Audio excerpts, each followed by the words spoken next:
예배의 감격에 빠져라. 하나님을 만나는 예배입니까? 아버지께서는 자기에게 이렇게 예배하는 자들을 찾으시느니라. 요한복음 4장 23절. 주일 예배 시간에 성령을 소멸치 말라는 목사님의 설교를 통해서 주님은 내가 처한 큰 위험과 예수 그리스도에 대한 절대적 필요성을 가르쳐 주셨습니다. 그리고 어제는 그러한 깨달음이 너무나 절실히 느껴져서 마음이 벅차올랐습니다. 나는 크게 부르짖을 수밖에 없었습니다. 좋으신 주님과의 소중한 사귐 없이는 더 이상 살 수가 없었습니다. 성경에 기록된 그 값비싼 진주를 손에 넣을 때까지 나는 먹지도 마시지도 못하고 잠들 수도 없었습니다. 나는 죄에 대하여 충분히 슬퍼하지 않았거나 다른 사람들처럼 마음 아파하지 않은 것이 아닐까요? 너무나 두려웠습니다. 하지만 예수 그리스도께서는 내 소원대로 나를 기꺼이 받아주시고 구원하시길 기뻐하신다는 사실을 믿게 해주셨습니다. 그분은 고통 가운데 십자가에 못 박히시고 하나님의 진노의 불을 끄셨습니다. 그리고 이제는 수많은 성도들과 천사들로 둘러싸이신 채 당신의 나라에서 높임을 받으시고 모든 영광과 위엄으로 관씌우신 것을 보았습니다. 이 모든 것들은 나로 하여금 예수님을 말할 수 없으리만치 소중하고 사랑스러운 분으로 느끼게 하였습니다. 이 간증은 예배를 통해 하나님을 만난 신자의 고백입니다. 1749년과 1750년 네덜란드의 흐로닝언에서 일어났던 영적 각성과 회심의 역사를 소개한 자료에서 인용한 것으로 당시 네덜란드에 있던 목사가 스코틀랜드의 동역자에게 보낸 편지에 나오는 내용입니다. 그런데 놀랍게도 이 간증을 한 사람은 11세도 채 안 된 어린이였습니다. 사마리아의 우물가에서 예수님은 한 여인과 대화를 나누셨습니다. 그녀는 5번이나 결혼했지만 지금 같이 사는 사람도 진짜 남편이 아닌 여자였습니다. 예수님은 물에 대해 말씀하셨습니다.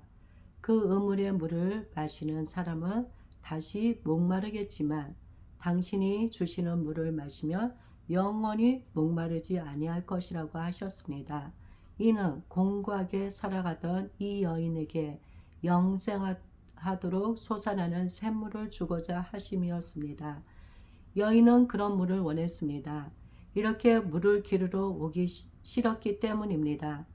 그런데 예수님은 갑자기 남편을 불러오라고 하셨습니다. 이에 여인은 남편이 없다고 했습니다. 그러자 예수님은 말씀하셨습니다.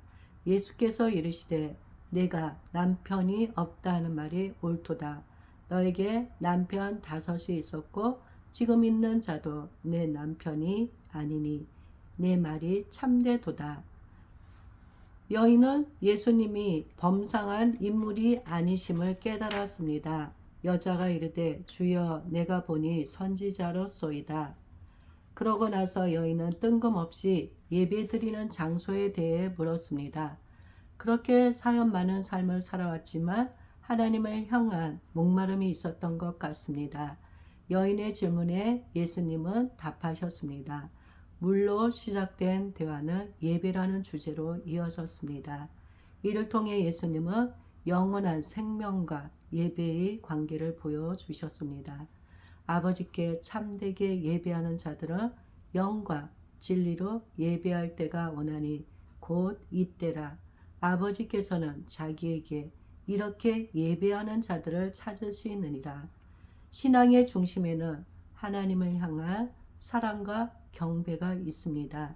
예배는 그런 사랑과 경외로 표현됩니다. 따라서 한 신자가 하나님과 어떤 관계 속에서 살아가는지는 그의 예배 생활을 보면 알 수 있습니다. 개인적인 예배도 중요합니다. 개인 기도와 찬양, 성경 읽기, 묵상 같은 것들입니다. 그러나 성경에서 공적 예배는 이것들과 구별되어 강조되었습니다. 우리는 예배에서 하나님은 창조주이시며 자신은 피조물임을 고백합니다.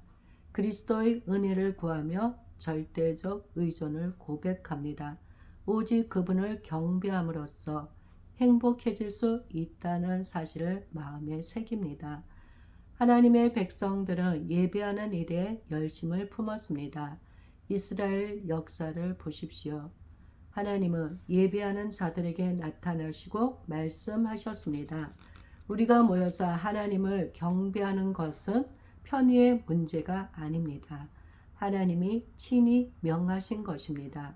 서로 돌아보아 사랑과 선행을 격려하며 모이기를 피하는 어떤 사람들의 습관과 같이 하지 말고 오직 권하여 그날이 가까움을 볼수록 더욱 그리하자.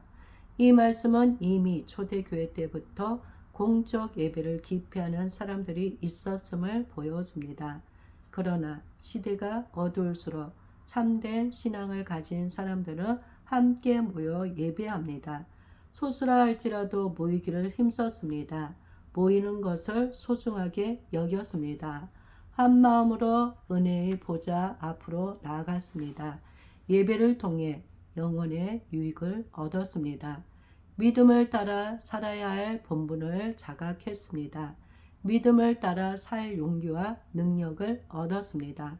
성경은 처음부터 마지막까지 공적 예배를 강조합니다. 아담과 하와가 타락하고 난 후 잃어버린 첫 번째 복은 하나님의 임재 안에서 사는 것이었습니다. 범죄하기 전까지 그들에게는 사는 것 자체가 하나님을 대면하는 예배였습니다. 그러나 죄가 들어왔습니다. 그들은 하나님을 예배하는 대신 숨어야 했습니다. 가인과 아벨의 이야기를 보십시오. 그들은 자신들이 드린 예배에 의해 판단받았습니다. 그들의 예배는 그들의 존재는 예배와 분리되지 않았습니다. 예배가 받아들여진 사람은 하나님께 연락되었고 그렇지 않은 사람은 거절되었습니다. 아벨은 자기도 양의 첫 새끼와 그 기름으로 드렸더니 여호와께서 아벨과 그의 제물은 받으셨으나 가인과 그의 제물은 받지 아니하신지라. 노아의 홍수, 하나님은 온 땅을 물로 심판하셨습니다. 그리고 하나님은 다시는 세상을 홍수로 심판하지 않겠다고 약속하셨습니다. 무지개를 그 약속의 증표로 주셨습니다. 언제였습니까? 노아와 그 가족들이 방주에서 나와 예배 드리던 때였습니다. 경건한 조상 아브라함과 이삭과 야곱, 요셉은 평생 예배를 드리며 살았습니다. 예배에서 계시와 믿음을 따라 살아갈 수 있는 힘을 공급받았습니다. 제사는 율법의 중요한 가르침이었습니다. 제사를 통해 하나님을 만났습니다. 설기 때마다 이스라엘 백성들은 제사와 거룩한 헌신을 함께 드려야 했습니다. 그렇게 하지 않는 자는 하나님의 백성들 중에서 끊어져야 했습니다. 신약 시대에도 마찬가지입니다. 예수님은 두세 사람이 주님의 이름으로 모이는 곳에 함께 하시겠다고 약속하셨습니다.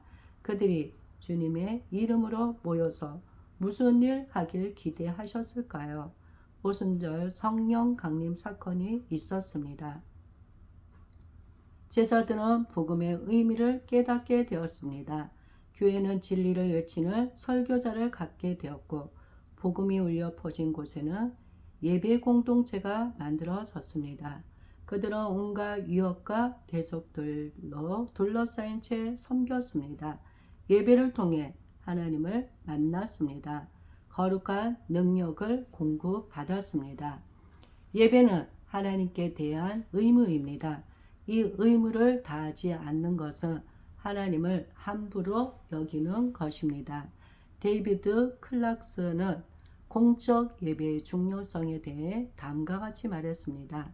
공적 예배에서 죽은 자들이 성자 하나님과 당신의 종들의 음성을 들으며 그 말씀을 들은 자들이 살아나는 역사가 일어난다. 공적 예배에서 성자는 날 때부터 소경이었던 자들을 다시 보게 하시며 말씀으로 병든 영혼들을 고치시고 사단을 쫓아내시며 죄인들의 영혼 안에 있는 전 본성을 돌이키시사 예전 것은 지나가고 새로운 것이 되게 하신다. 공적 예배는 주님이 이러한 일들을 행하시는 유일한 통상적 수단이다. 오늘날 교회의 상황을 보십시오. 하나님께 드리는 공적 예배의 의무가 소홀히 여겨지고 있습니다. 공적 예배에 대한 테마는 성도들을 개인 예배에서 벌어지게 하였습니다. 경건의 능력을 잃어버리게 하였습니다. 주의를 지키지 않는 것을 대수롭지 않게 생각하게 하였습니다. 인간의 타락한 본성은 예배를 싫어합니다.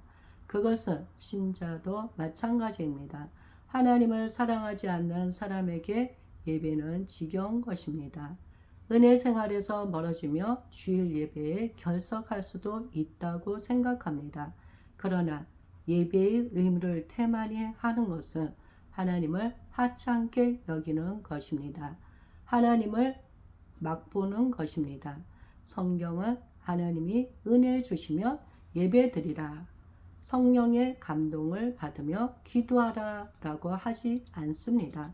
성경은 단순하게 명령합니다. 너희는 예배하라. 너희는 기도하라. 우리는 십자가 아래서 그리스도인이 되겠노라고 고백했습니다. 그것은 그리스도 안에 있는 구원만을 받아들인 것이 아닙니다. 신자에게 따르는 마땅한 의무를 다하겠다고 서약한 것입니다.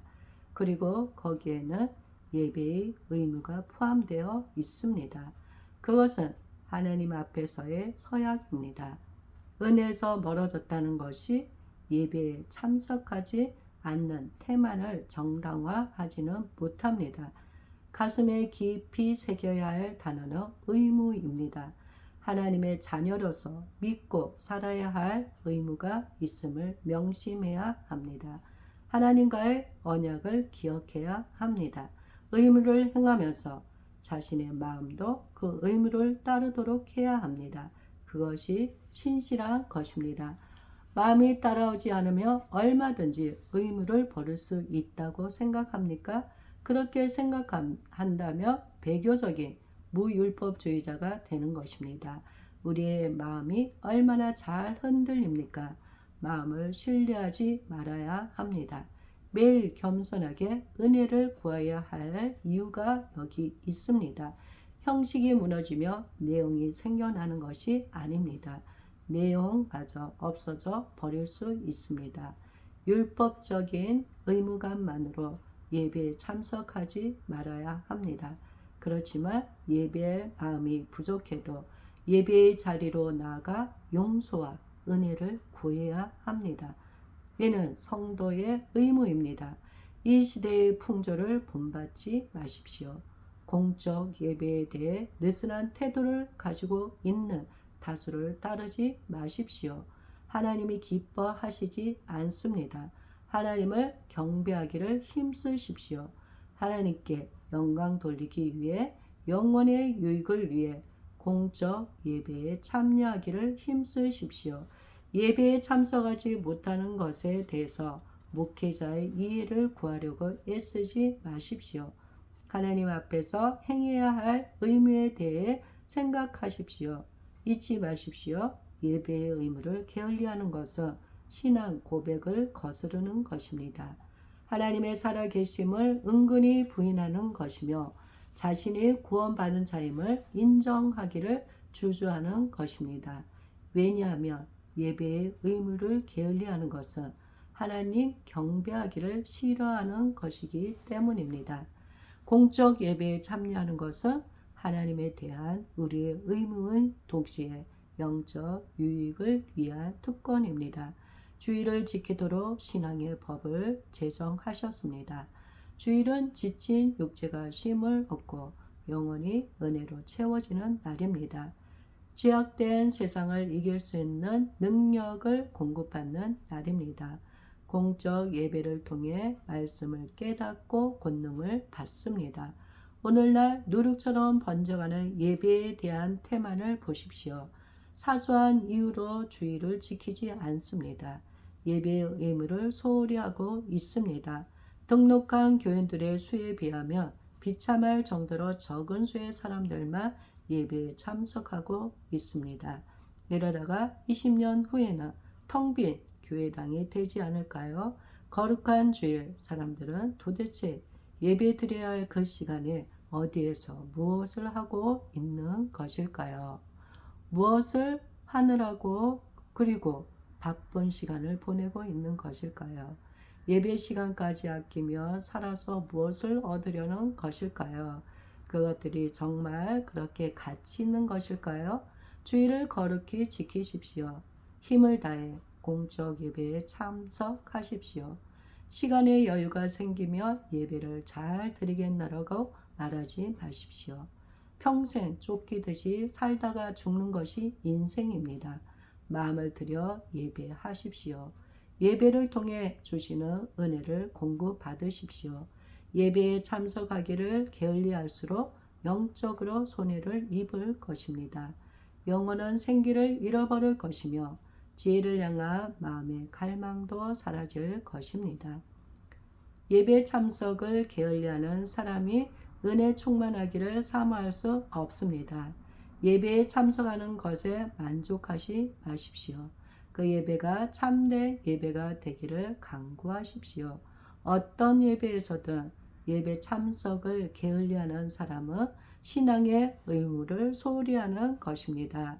그러면서도 가책을 느끼지 않는 것은 영적으로 병든 것입니다. 그는 이미 실제적인 삶에 있어서 신앙으로부터 물러나 있을 것입니다. 몸으로 예배의 자리에 나오지 않을 때 마음은 하나님으로부터 멀어져 있습니다. 거짓 신자가 있는 것처럼 헛된 예배도 있습니다. 거짓 신앙을 가진 사람은 헛된 예배에 만족하지만 참된 신앙을 가진 사람은 헛된 예배에서 영적인 허기를 느낍니다. 헛된 예배는 잘못된 것입니다. 그에 대한 하나님의 진노를 보면 알 수 있습니다. 이 백성이 입술로는 나를 공경하되 마음은 내게서 멀도다. 사람의 계명으로 교훈을 삼아 가르치니 나를 헛되이 경배하는도다 하였느니라 하시고, 하나님을 향한 경외심이 사라질 때 예배는 차가운 형식이 됩니다. 예배는 그렇게 드려서는 안 됩니다. 단지 차가운 형식 속에서 자신의 종교적 요구를 만족시키는 것이 되지 않도록 해야 합니다. 진심으로 거룩하신 하나님을 만나기를 갈망하는 마음에서 드려야 합니다. 하나님을 향한 갈망이 없다면 그것은 참된 예배일 수 없습니다. 사람에게는 종교적인 보상 심리가 있습니다. 마음은 하나님을 멀리 떠나 있으면서도 몸은 주일이 되면 교회에 올 수 있습니다. 한 주가 하나님 없이 살아왔던 삶을 한 시간의 예배로 보상하려는 심리입니다. 이런 사람들은 하나님을 뵙고자 하는 마음으로 교회에 나오는 것이 아닙니다. 그들은 예배에서 하나님과 만나지 못해도 그것이 잘못이라고 느끼지 않습니다. 한 일화가 기억납니다. 외식으로 소문난 성직자가 있었습니다. 교회당에서 기도하던 중이었습니다. 자기 주위에서 교인들이 기도하고 있는 것을 알고는 큰 소리로 말했답니다. 거룩하신 하나님이시여, 놀라운 일이 일어났습니다. 하늘문이 열리고 하나님의 음성이 들렸습니다. 그래, 내가 나를 불렀느냐? 그 음성을 듣고 성직자는 그만 심장마비로 죽었다고 합니다. 형식적 예배를 되풀이하는 것은 자기 기만이며 신성 모독입니다. 하나님은 그렇게 예배드리며 만족하는 사람보다는 예배를 못 드려서 회개하는 사람을 기뻐하실 것입니다. 너희가 내 앞에 보이러 오니 이것을 누가 너희에게 요구하였느냐? 내 마당만 밟을 뿐이니라. 어떤 마음으로 예배하고 있습니까? 당신의 예배는 습관적입니까? 성경적입니까? 만약 예배에 대한 생각이 바뀌지 않는다면 예배하는 태도도 바뀌지 않을 것입니다. 불경한 예배 태도가 바뀌지 않는다면 예배에 부어질 복은 없을 것입니다. 예배는 한 사건을 기대하며 이루어지는 신앙의 행위입니다. 그것은 하나님과의 만남입니다. 따라서 예배는 종교 의례가 아닙니다. 또한 단지 그리스도의 십자가 죽음을 되새기는 기념식도 아닙니다. 예수 그리스도를 통해 성령 안에서 거룩하신 하나님을 만나는 것입니다. 예배의 목적은 하나님께 영광을 돌리는 것이고 그 일을 위한 목표는 하나님을 만나는 것입니다. 거룩한 감화와 교제는 만남의 결과입니다. 예배의 열매는 하나님과 맺은 언약에 새롭게 헌신하는 것입니다. 예배는 하나님 만나기를 갈망하는 성도들의 마음에서 시작되고 그 소원에 응답하시는 하나님의 은혜로 끝났습니다. 예배를 통해 자신이 죄인임을 깨닫고 회개합니다. 성령의 은혜를 받고 세상을 이기며 살아갈 능력을 얻습니다. 돌같이 굳은 마음이 말씀의 감화를 받아 물같이 녹습니다. 모두 예배를 통해서입니다. 거룩한 삶을 살게 하는 능력은 하늘로부터 옵니다. 하나님과의 만남을 통해 경건하게 살아갈 힘을 얻습니다. 감격 있는 예배 생활을 이어가고 있는 한 세상을 이길 수 있습니다. 세상의 물결이 파도와 같이 뛰놀고 죄악의 탕류가 홍수처럼 엄몰할지라도 말입니다. 왜냐하면 예배에서 만난 하나님이 붙들고 계시기 때문입니다. 죄 가운데 빠진 사람들을 어떻게 건지십니까? 흑암과 사망의 그늘 아래 앉아 공고와 쇠사슬에 매인 인간들을 어떻게 구원하십니까? 삶과 죽음, 신앙과 불신앙의 갈림길에서 갈 바를 알지 못하는 이들에게 어떻게 길을 보여주십니까? 하나님과의 만남은 인생을 바꾸어 놓습니다. 쓰레기 같은 죄인들을 변화시켜 거룩하신 하나님을 위해 살게 합니다. 진토와 같이 없어질 인간들을 바꾸사 영원한 나라를 위해 살게 합니다. 사람의 유일한 소망은 하나님을 만나는 것입니다. 거기에 구원받은 기쁨이 있고 하나님의 사랑을 아는 행복이 있습니다. 참된 위로가 있습니다. 인생의 의미를 아는 지혜와 세상의 고난을 이기는 능력이 있습니다. 그러므로 예배에서 하나님을 만나는 감격을 잃어버렸다며 주의하십시오. 당신의 영혼이 생기를 잃어버리지 않는지를 살펴보십시오. 그렇지 않으면 영혼은 더 깊은 침체에 빠질 것입니다. 마음을 다해 예배 생활을 회복하십시오. 하나님을 만나는 예배의 감격 속에 사십시오.